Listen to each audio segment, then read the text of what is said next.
जी अस्सलाम वालेकुम नाजरीन, मैं हूं आपका मेज़बान मोहम्मद जहांगीर।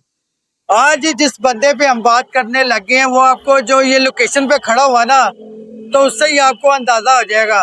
ये मेरे पीछे आपको मेरा कैमरा मैन अगर दिखाए ना, तो ये चौकी यतीम खाना है। और कभी बिल्कुल जहाँ पे आज स्टेशन है, यहाँ पे कभी हैदरी होटल हुआ करता था। हैदरी होटल यहाँ पे जब था उस वक्त अनवर उर्फ अनु चमेल ने मर्डर किए थे 4 गनमैनों समेत। इस्ता नंबरदार जिनकी दुश्मनी चली आ रही थी, जो लाहौर की बड़ी मशहूर दुश्मनी थी, कालू शाहपुरिया ग्रुप और नंबरदार ग्रुप। इस्ता नंबरदार यहाँ पे अनवर उर्फ अनु चमेल ने उसको, ये हैदरी होटल था उस वक्त, यहाँ पे उसने उसको कत्ल किया।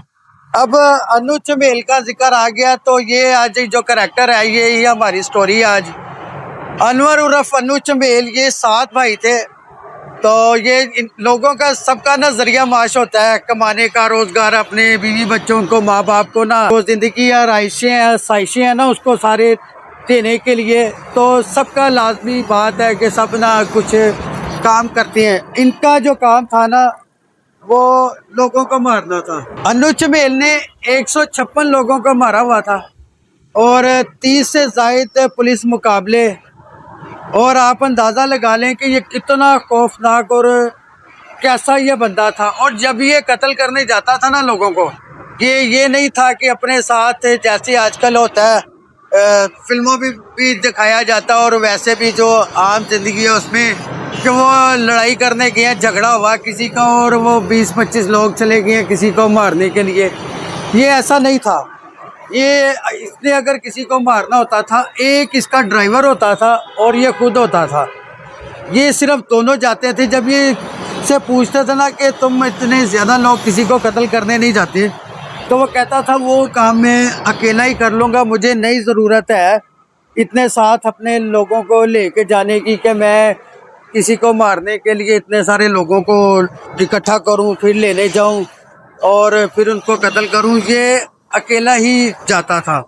और एक उसकी एक मैं मशहूर जो इसकी बात है ना, पहले जब जब ये मैं 92 की बात कर रहा हूँ, उस वक्त ना मंडी थाना होता था, चूंग थाना होता था। सुंदर जो है ये चूंग की चौकी हुआ करती थी और हंजरवाल थाना हुआ करता था। तो मुल्तान रोड पे ही ज़्यादा ये अपने जो काम है ना वो सर अंजाम दिया करता था, कि लोगों को मारता था ना, तो ज़्यादातर ये इधर के ही लोग हुआ करते थे उस वक़्त ना। आपको पता है मुल्तान रोड पे ना, ये साइड चले जाए ना आगे, जैसे ही अंजरवाल ठोकर न्याज़बे को क्रॉस करती है ना, तो आगे काफ़ी वो होते हैं, मतलब ना ट्रक अड्डे वगैरह होते हैं। और वहाँ पे जो खाने खाते हैं ना ट्रकों के ड्राइवर, वो बहुत ही मज़ेदार लजीज होती है। तो ना ये वहाँ पे ना ये और इसका ड्राइवर खाना खा रहे थे। यहाँ पे ना पुलिस को इत्तला पता नहीं कैसे मिल गई कि वहाँ पे एक बंदा ना खाना खा रहा है और जो 4 पहिया ना उसके साथ भी एक क्लाशन लगी हुई है। एक बंदा उसके पास खड़ा हुआ है, उसने भी क्लाशन पकड़ी है और गाड़ी की डिक्की खुली है और डिक्की में भी क्लाशन कोफे हैं। अब वहाँ के जो पुलिस एहलकार थे ना, कुछ सिविल कपड़ों में, दूर से पुलिस वाले भी देखना चाहते थे कि जी ये अनु चमेल जो है वो कैसा शख्स है, उसका हुलिया कैसा है, तो ये कैसा नजर आता है। वो तकरीबन 6 फुट से जायद उसका कद था और इतना भारी भरकम नहीं था, स्मार्ट सा वो बंदा था। और गेटअप आपको पता है अक्सर ये लोग चेंज करते हैं, कभी दाढ़ी रख लेते हैं, कभी मूछें रख लेते हैं कि किसी की पहचान में ना आए। क्योंकि जब इतने सारे किसी ने मर्डर किए हो ना, तो वो फिर लाजमी बात है अपना जो गेटअप है ना वो चेंज करता रहता है। तो ये इधर से ना फरार होके तो वहाँ पे पहुंचा होता है जोहराबाद। वहाँ पे सैटेलाइट टाउन है, तो वहाँ पे जिस घर में ये रिहाइश पजीर होता है ना, तो उसका साया जो होता है वो ना कहता है यहाँ पे एक शख्स आया हुआ है। वो उसके जो हालात है ना बड़े ही मशकूक से हैं। मशकूक से मुराद है कि वो उनका ऐसे लोगों का बाहर आना जाना बहुत कम होता है और वो देखता है कि जब भी देखो ये दरवाजे ज्यादातर बंद ही होते हैं। बाहर को आना जाना ना इन लोगों का काम है, तो वो ना पुलिस को दरख्वास्त समझ ले या शिकायत समझ ले। वो पुलिस को कहता है कि जी ऐसे एक बंदा है, मेरा हमसाया वो, और वो ज्यादातर घर में ना अपने जब से आए हुए हैं ना, उनको 1-2 माह हो गए, वो गंद जो घर है ना वो बंद ही रहता है। तो अचानक से ना अशरफ अवान साहब थे उस वक्त, सैटेलाइट टाउन के इंस्पेक्टर लगा लेंगे जोहराबाद स्टेशन, तो वो ना भी आके ना दरवाजे को नॉक कर देते हैं। अब उनको नहीं पता होता कि अंदर जो बंदा है ना वो क्या बला है, और जैसे ही दरवाजा नॉक होता है ना तो वो देखते हैं, उनकी नजर पड़ती है, जैसे हर घर में होता है कि 2 मंजिला घर है या उसकी छत से ही नजर आ रहा होता है कि जी बाहर पुलिस की गाड़ी आई है, या दरवाजे में से नजर आ गया कि यूनिफॉर्म वाले बंदे हैं, तो बिला झिझक ना वो आओ देखता ना और फायरिंग करनी शुरू कर देता है। इतनी शदीद वो फायरिंग करता है कि उस वक्त कहते हैं जी जो पुलिस वाले थे अशरफ अवान साहब, वो जो है ना वो अपनी गाड़ी छोड़ के भी और गन में अपनी जूतियां छोड़ के भी ना, इतनी इसकी दहशत थी कि पुलिस वाले अपनी जूतियां छोड़ के भी वहां से ना भाग जाते हैं। तो लाजमी बात है जब उसको पता चलता है इतना बड़ा इसने ये धमाका कर दिया इसने कि वो जोहराबाद वाले जो अपने अशरफ अवान साहब थे इंस्पेक्टर, उनको नहीं पता था, उनको भी पता चल गया कि ये कोई आम बंदा नहीं है। तो फिर वहां से ये फरार होते हैं, और ये जब फरार होते हैं तो फिर वही काम इसका ये होता है, और इसके साथ इसका भाई होता है, और बीवी और 2 बच्चे इसके साथ होते हैं। बीवी बच्चे पिछली सीट पे बैठे होते हैं, जो भाई है ना उसको इसने गाड़ी की जो डिक्की है ना उसमें बैठा होता है, उसके पास भी क्लाशिन होती है, इसके पास भी क्लाशिन होती है। इधर से ना इंफॉर्मेशन जो इधर से मैं अब आपको बताता हूँ, कहते हैं ना कि आबिद बॉक्सर जो है ना, आबिद बॉक्सर को इनकाउंटर स्पेशलिस्ट बनाने वाला अनु चमेल ही था, क्योंकि इसके इनकाउंटर के बाद आबिद बॉक्सर इनकाउंटर स्पेशलिस्ट बना। तो इधर से उस वक्त जो एसपी सिटी लगे हुए थे वो मसूदुल हसन साहब थे, राना मसूदुल हसन, वो टीम बनाती हैं 3 लोगों की। तो ये भी उनके पीछे ना होते हैं कि जी इनको टारगेट मिलता हो। टारगेट क्यों मिलता है उसकी भी मैं आपको वजह बता देता हूँ। उसकी वजह ये है, अनु चमेल का भाई था सरू चमेल।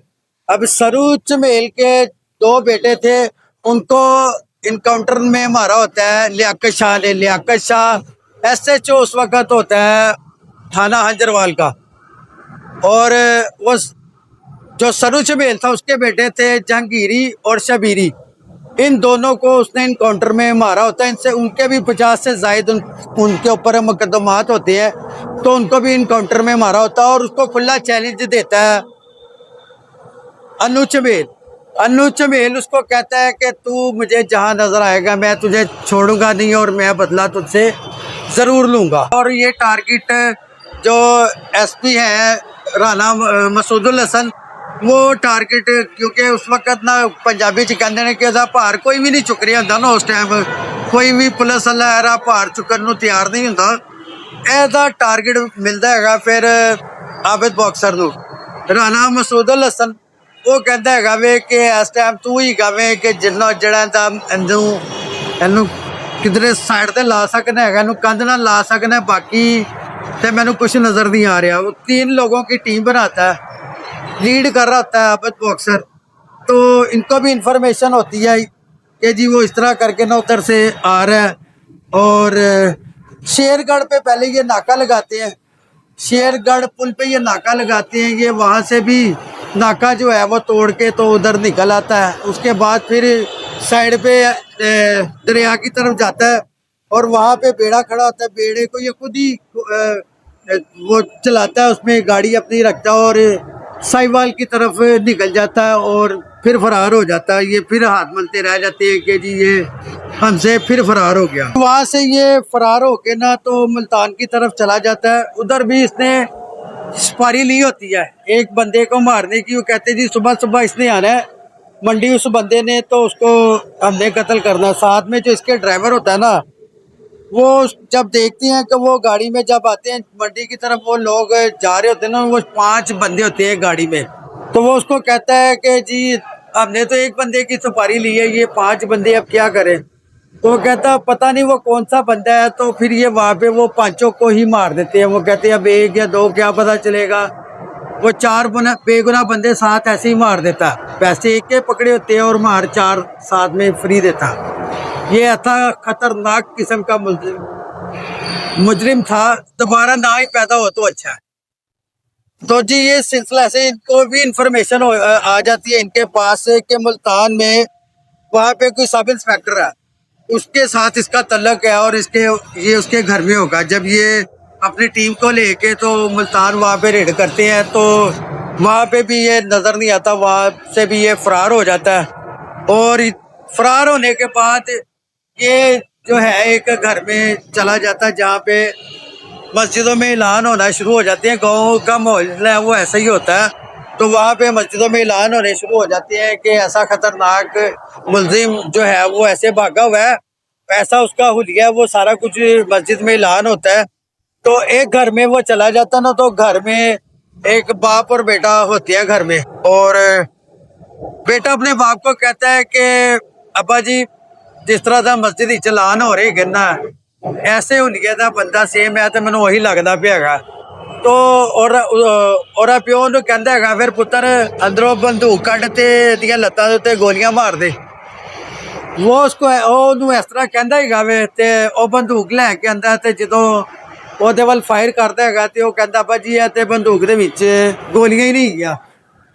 ਤੇ ਉਨੀ देर ਵਿੱਚ अन्नू झमेल एक पूरा ब्रस्ट उसकी तरफ मारता है और उसको मौके पे ही मार देता है और वो मौके पे जाबक हो जाता है। फिर ये वहां से भी फरार हो जाता है।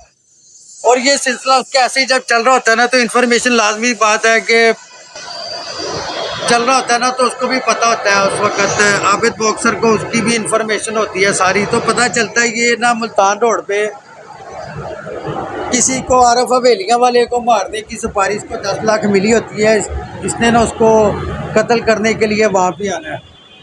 तो जब ये पुलिस ना 3 नाके लगाती है, नाके लगाती हैं पुलिस वाले 3 जगहों पे, एक मांगा मंडी में नाका लगाते हैं, एक सुंदर के पास, और एक जो अब नवाब टाउन बन गया हुआ है, पहले इलाका नवाब साहब कहा जाता था उसको, तो उससे थोड़ा पीछे लगाते हैं जहाँ पे उस बंदे अन्नू झमेल ने जिस बंदे को कत्ल करना होता है ना, उसके घर की तरफ जो सड़क जा रही होती है ना वहाँ पे, तो वो रास्ते में से दोनों जो नाके हैं ना वो तोड़ के देखते ही वो अन्नू झमेल ऐसा करैक्टर था कि वो 30 से ज़ायद उसने ना पुलिस मुकाबले किए हुए थे। आप अंदाज़ा लगाओ, 1-2 नहीं 30 से ज़ायद, ये कोई छोटी बात नहीं है। इतने इतने गैंगस्टर गुजरे हैं, कभी मेरे ख्याल से उन्होंने भी कोई 10 पुलिस मुकाबले नहीं किए उन्हें, इसने 30 से ज़ायद पुलिस मुकाबले किए हुए थे।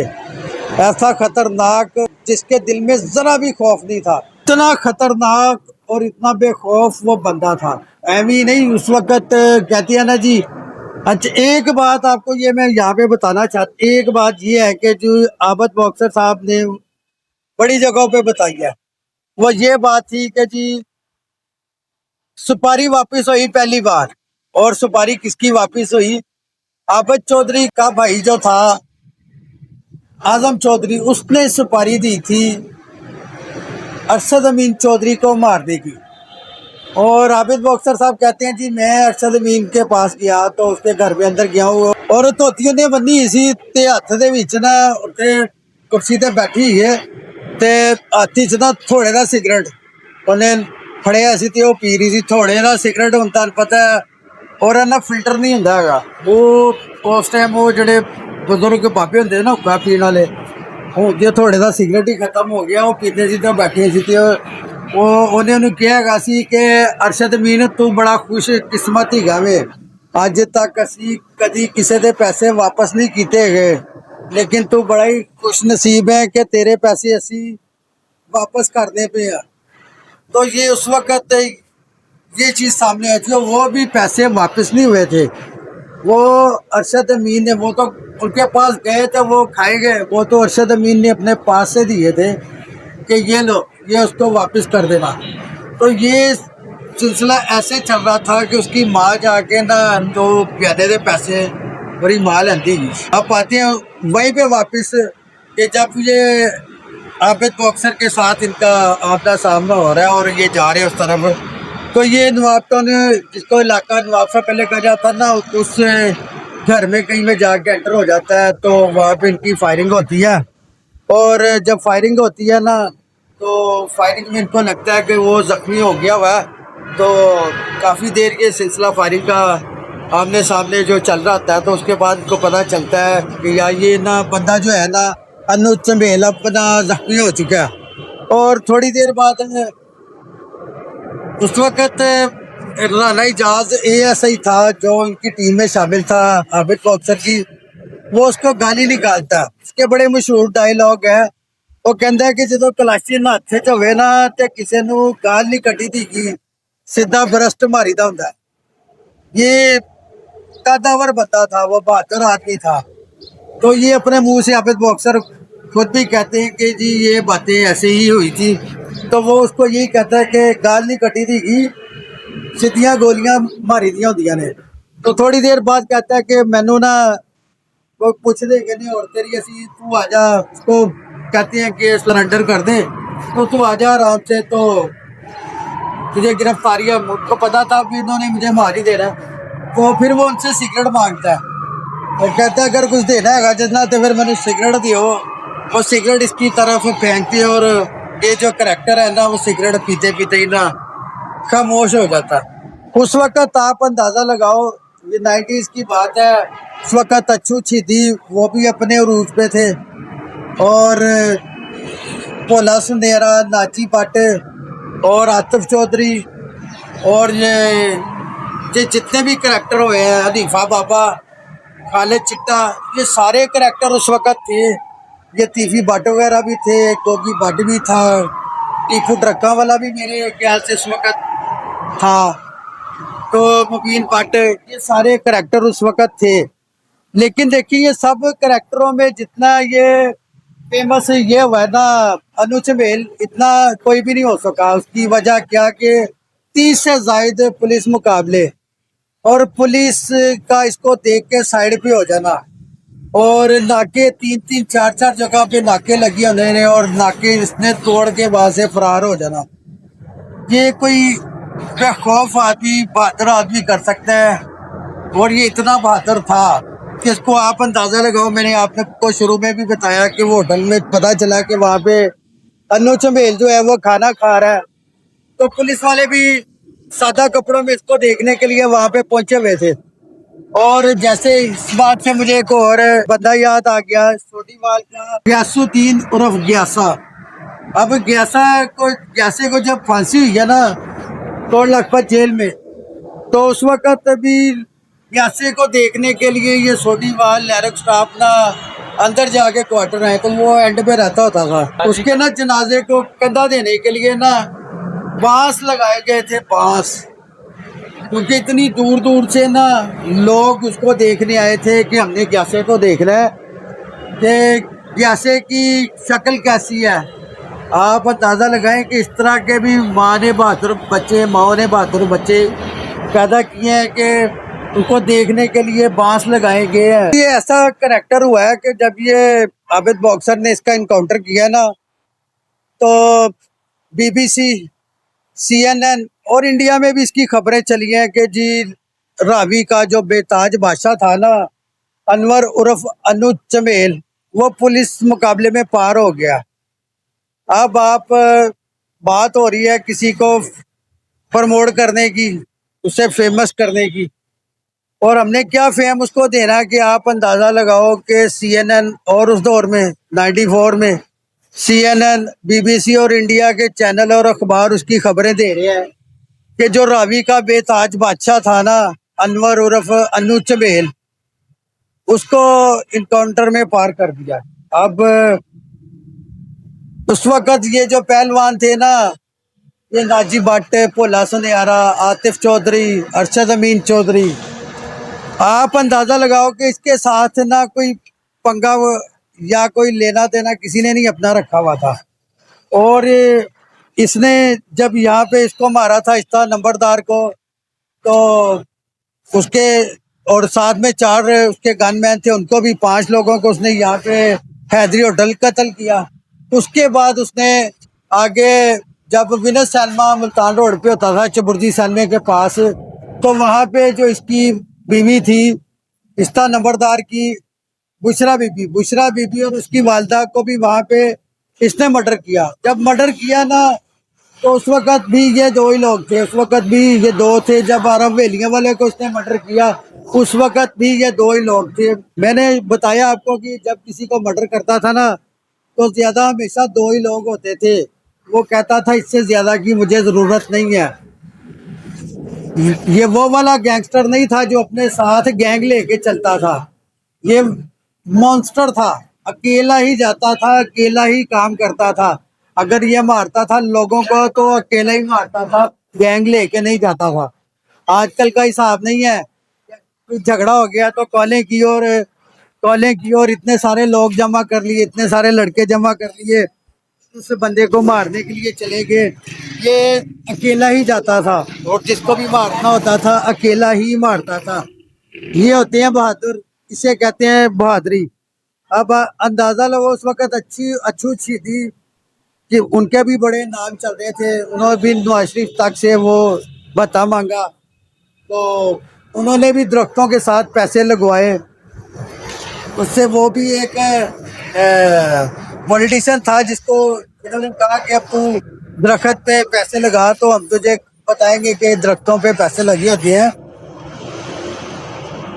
ऐसे भी करैक्टर उस वक्त थे, लेकिन ये सबसे जो टॉप में था ना बहादुरी में भी सब में, वो अनु चमेल था।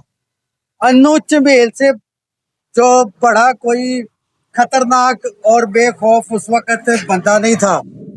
और उसको मारने के बाद ही Abid boxer, Abid encounter specialist बने। और ये हमारा मकसद है, ये जो इस तरह के लोग हैं उनको ये नहीं होता कि हम प्रोग्राम कर रहे हैं तो वो फेमस होंगे। वो ऑलरेडी वो उस वक्त, हालांकि ये ना ही सोशल मीडिया का दौर होता था, सिर्फ अखबारें या पीटीवी चलता होता था, तो उस वक्त से वो इतने कदावर बंदे थे कि नाम ने हाथ बंधे थे कि उनको जरूरत नहीं थी इन चीज़ों की कि हम बैठ के उनको ना जी बड़ा प्रमोट कर रहे हैं, उनकी प्रमोशन कर रहे हैं कि जी वो ऐसा था और वैसा था। हम मकसद होता है हर चीज़ का। हमारा भी मकसद है कि जो नौजवान नस्ल है ना उनको हम बताते हैं कि जो शराफत की जिंदगी है ना वो बड़ी मज़ेदार है। शराफत की जिंदगी गुजारनी चाहिए, ना कि ये ऐसे बदमाशों की, उजरती कातलों की, तो जिसके एंड मौत ही होना है। कितनी जिंदगी होती है ज्यादा से ज्यादा 8-10 साल, अगर ज्यादा कोई तेज चलता है तो 2 साल, 3 साल, 1 साल। उतनी देर में वो पुलिस के हाथों मारे जाते हैं या अपने दुश्मनों के हाथों मारे जाते हैं। अब अमनु चमेल को आप, वो ऐसा करेक्टर हुआ है कि पाकिस्तान में फिल्में बनती है ना तो वो ज्यादातर बदमाशों के नामों पे ही बनती हैं। और उसे करेक्टर में दिखाया जाता है कि अब ना वो दुश्मन पार्टी पे जो हीरो है ना वो काफी हैवी हुआ है, तो अब उसको नीचे लाने के लिए ना एक करेक्टर सामने आता है। वो करेक्टर क्या होता है? अनु चमेल का। जब वो अमनु चमेल का कोई करेक्टर कर रहा होता है ना बंदा, तो वो उसका नाम ही इतना भारी होता है कि वो जो फिल्म में मूवी में जो होता है ना हीरो, उस नाम के साथ ही उसकी बैठ जाती, या वो आते साथ ही हीरो के भाई को, वो भी काफी बहादुर होता है, उसको मार देता है या किसी पुलिस वाले को मार देता है। यानी कि फिल्मों में भी उसको दिखाया जाता है ना, तो वो ऐसा करेक्टर दिखाया जाता है कि इससे बहादुर बंदा ना और है कोई नहीं। अब ये सारी कहानी सुनाने का आपको ये मतलब हमारा, मैं फिर वही कहूँगा, वही है कि जो बदमाशी आप देखा है जी के आए रोज ना कोई मर्डर हुआ रहता है। कुछ खुदा खौफी जो है वो नहीं है। पता नहीं क्यों हम भी कोशिश करते रहते हैं कि लोगों की अवेयरनेस दें उनको कि जी ये जो काम है ना ये बिल्कुल सही नहीं है, तो आप ना करें तो बहुत अच्छी बात है। वो खुद की करके तो चला जाता है, लेकिन जो पीछे रह जाते हैं ना उनके घर वाले, वो घर वालों के साथ जो होती है ना वो अक्सर सुनने में देखने में मिलता है कि जी उनके घर वालों के साथ क्या हुआ। तो वो जेन में रखनी चाहिए किसी भी लड़ाई झगड़े से पहले, कोई भी फसाद बर्पा करने से पहले ये आपके जेन में ये चीज़ें होनी चाहिए। और हम ऐसे ही जो कहानियाँ मज़ीद आपके सामने हैं वो लाते रहेंगे। और आप इजाज़त दीजिए मुझे। अल्लाह हाफ़िज़।